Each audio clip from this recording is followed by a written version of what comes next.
The cold morning air bit against Ethan Hayes' skin as he stepped out of his black luxury sedan. Today was supposed to be the day of change, the day he finally met the employees of the company he had just acquired. But as soon as he pushed open the heavy glass doors of Sterling and Cole Enterprises, he was greeted with something he hadn't expected. A blonde receptionist sitting behind a white marble front desk barely glanced up from her phone as he approached.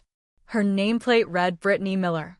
She had an air of superiority about her as she scrolled through her social media, completely ignoring his presence. Ethan cleared his throat.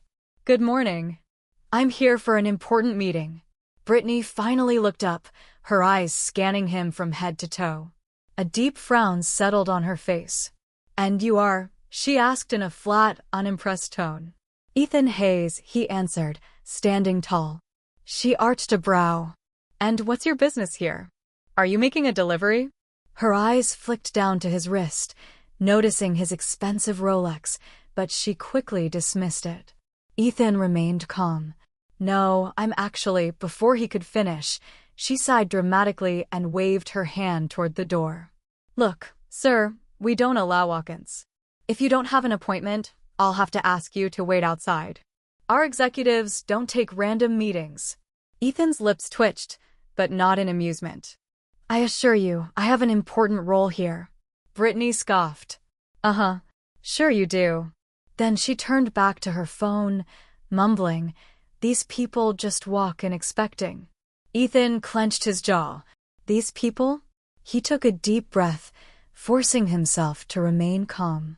He pulled out his phone and sent a simple message to his assistant. "I'm in the lobby. Bring everyone down." Brittany barely noticed him anymore, already lost in her scrolling. But within minutes, the elevator dinged, and a group of well-dressed executives rushed out, led by a tall, nervously looking man, Mr. Samuel Cole, the former CEO of the company. Brittany straightened up, her face lighting up. "Mr. Cole, good morning, sir." She beamed at him, completely ignoring Ethan. Samuel, however, walked straight past her and toward Ethan with an outstretched hand.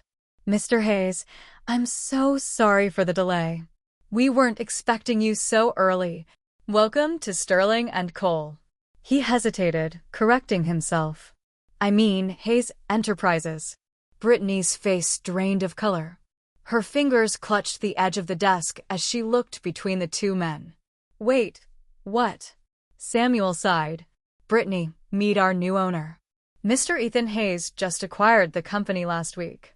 Brittany's mouth opened, but no words came out. Ethan finally turned to her, a knowing smile on his face. "Now, should I wait outside?" he asked, his voice dangerously calm. Brittany gulped, her confidence shattered.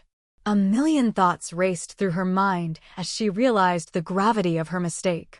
Brittany's fingers trembled as she tried to process what just happened. The man she had rudely dismissed. The man she assumed was some nobody was her new boss. Her heart pounded against her ribs. I didn't know," she stammered, her voice barely above a whisper. Ethan exhaled sharply, folding his arms. "You didn't care to know. You judged me before I could even speak." Brittany felt the weight of every executive's eyes on her. Even the security guard at the door was watching in stunned silence. Ethan turned to Samuel Cole. "Is this how guests are treated here? By making assumptions and turning them away?" His voice was even, but the underlying authority sent chills through the room.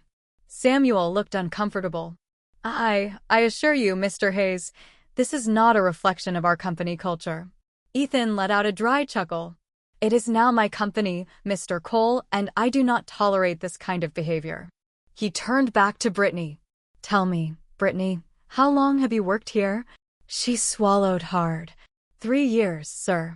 "And in those 3 years, how many potential clients, partners, or investors have you treated the way you treated me?"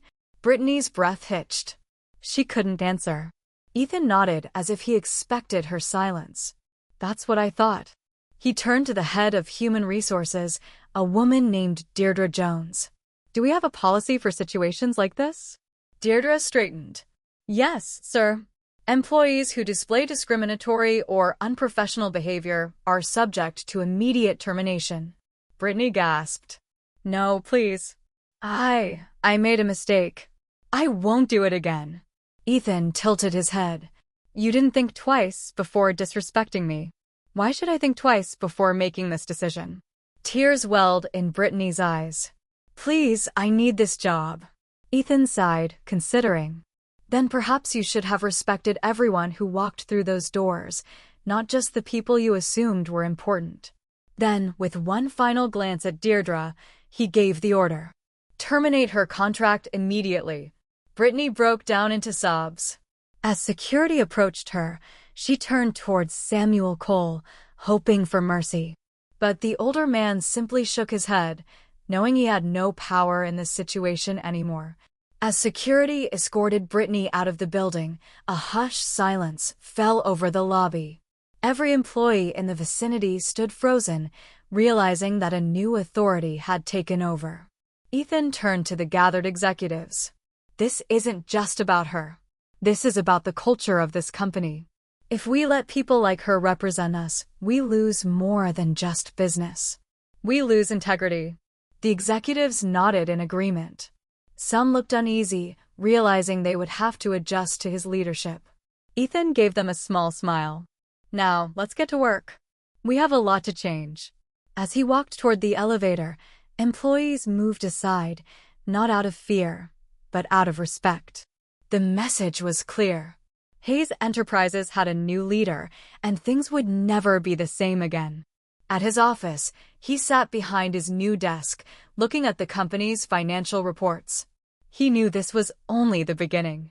Changes had to be made, and he would make sure that every employee, no matter their role, understood the values of professionalism and respect. The days of judgment and discrimination were over. Over the next few months, Ethan implemented a company-wide training program focused on diversity, inclusion, and respect. He personally reviewed every department, ensuring that talent and merit, not prejudice, dictated promotions and opportunities. The transformation was palpable. Employees who had once felt marginalized now thrived, and the company's reputation soared. Brittany's story became a cautionary tale, a stark reminder of the consequences of prejudice and the importance of treating everyone with dignity. While some criticized Ethan's swift action, many more applauded his decisive leadership and commitment to creating a fair and equitable workplace. Sterling and Cole, now Hayes Enterprises, became a model for other companies to emulate, a testament to the power of one man's determination to change a toxic culture from the top down.